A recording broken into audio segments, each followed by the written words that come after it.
Hey guys, welcome back to my YouTube channel.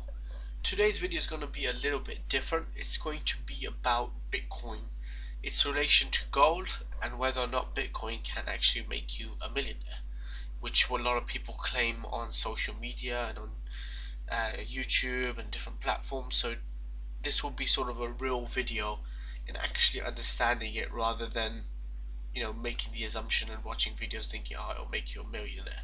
So this will sort of explain whether it actually can or not, and what does it actually do. And in fact, I think now is a great time to actually have discussions about Bitcoin.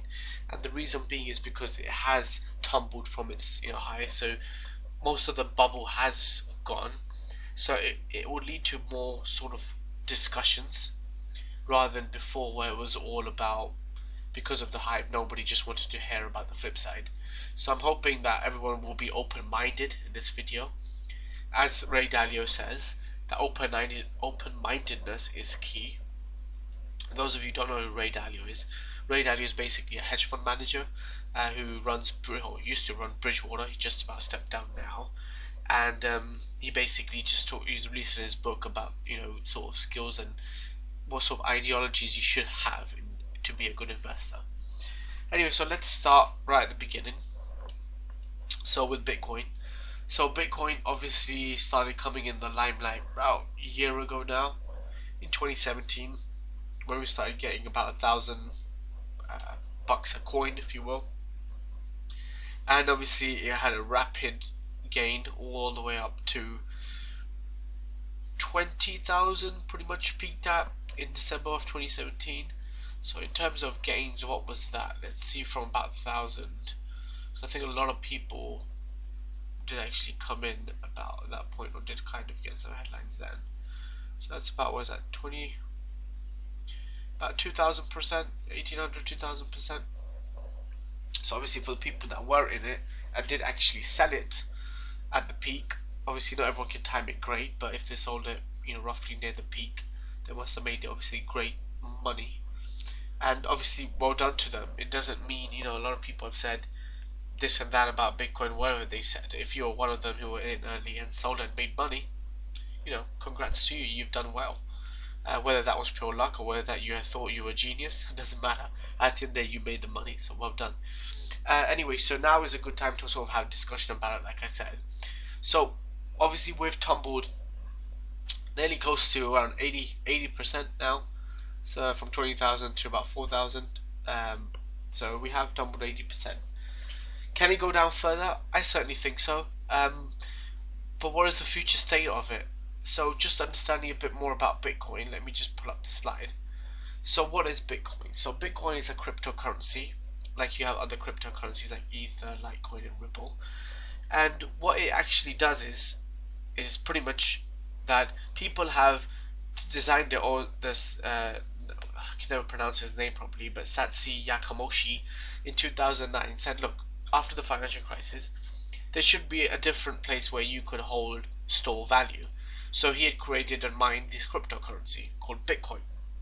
So it is basically considered now, if you will, another asset class where you could store money. And it's a way to get away from fiat currencies. So fiat currencies are currencies like the US dollar, pound, all the G10 currencies, so the Canadian dollar, Mexican pesos, stuff like that. So these are all fiat currencies, the Indian rupee and stuff like that. So cryptocurrencies was a way to sort of get into another asset class, or place your money somewhere else where it will prevent you from getting those downturns that you might get in fiat currency. And obviously it's digitally stored, so that was another advantage of it. But because of that, obviously because of the Bitcoin mania, if you will, I like to relate it back to the tulip mania. So those of you who haven't heard of tulip mania, you should go back and look at it. It was something in the 1900s, I believe. It was a great story to read up on and see the comparisons to Bitcoin. So because of that bubble and that Bitcoin mania, a lot of people did loads of ICOs. The ICOs are initial coin offerings, which then led to sort of the asset class of Bitcoin or cryptocurrency becoming a bit more fraudulent and scammed, because people were just doing random initial coin offerings and just naming it after themselves or anything else, and then people were just buying them and getting pumped, and they were making money out of it. and obviously they did not do anything, did not even provide you as a sort of a hedge. So that's what I think led to a lot of discussion about how fraudulent or scam related it could be.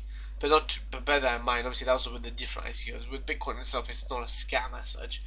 The technology underlying, which I'm going to get to in a minute, is actually really important and good.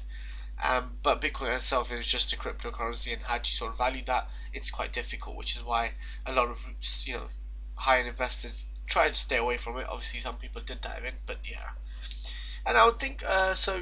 Linking on to Bitcoin is also, I think, is a millennium attraction, because there are a lot of people now in the obviously 18 to like 25 year old range, where they believe in this, and they sort of compare it to gold. So it's like the gold for the digital era, if you will. So that's why these young guys or girls are actually trying to pour into it. So we'll link it in a minute as well to gold as well. But yeah, that's basically what Bitcoin itself is.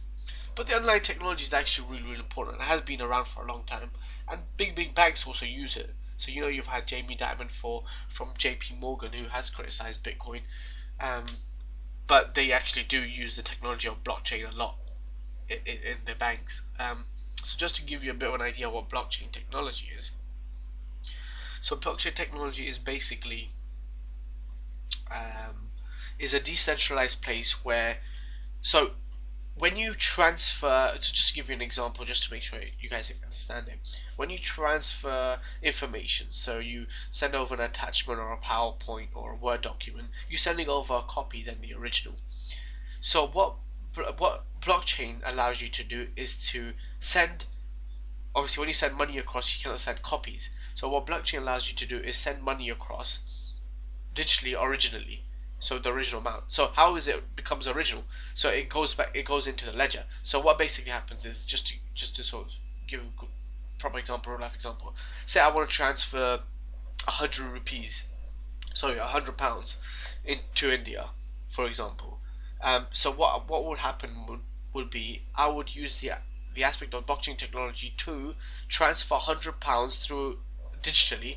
So it would basically deduct from my account, and it will reimburse the person in India. So the way that blockchain though works, rather than with institutions, because it goes into a decentralized ledger, it's quite quick.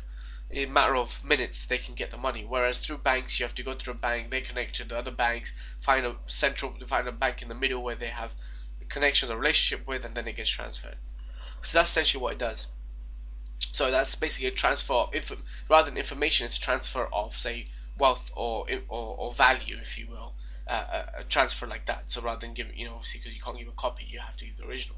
So that's how it basically works.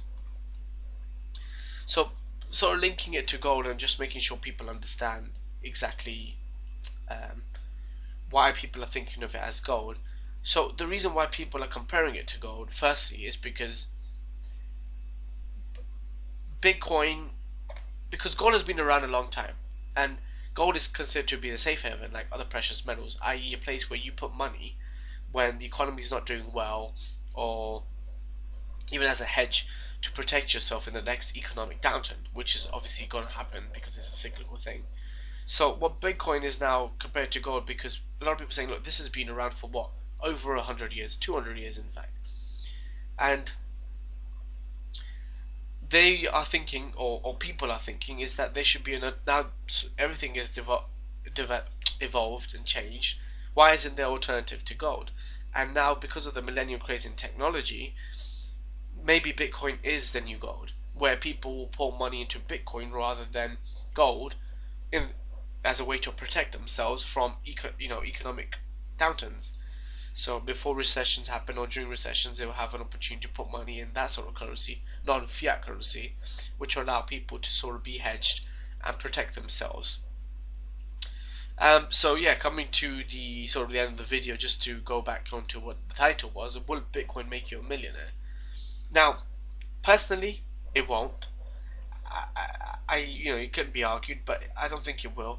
I think even if it does become like a gold asset class, from the levels it is today, even if it does reach 20,000 again, it's not going to make you a millionaire unless you leverage up so much.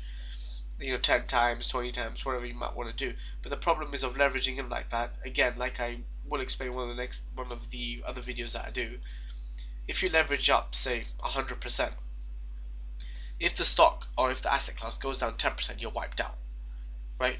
Because you're levered, to 100 times. So that's what you got to be careful about leveraging. So, even if you do get levels like 20,000 again, you're not going to become a millionaire through it.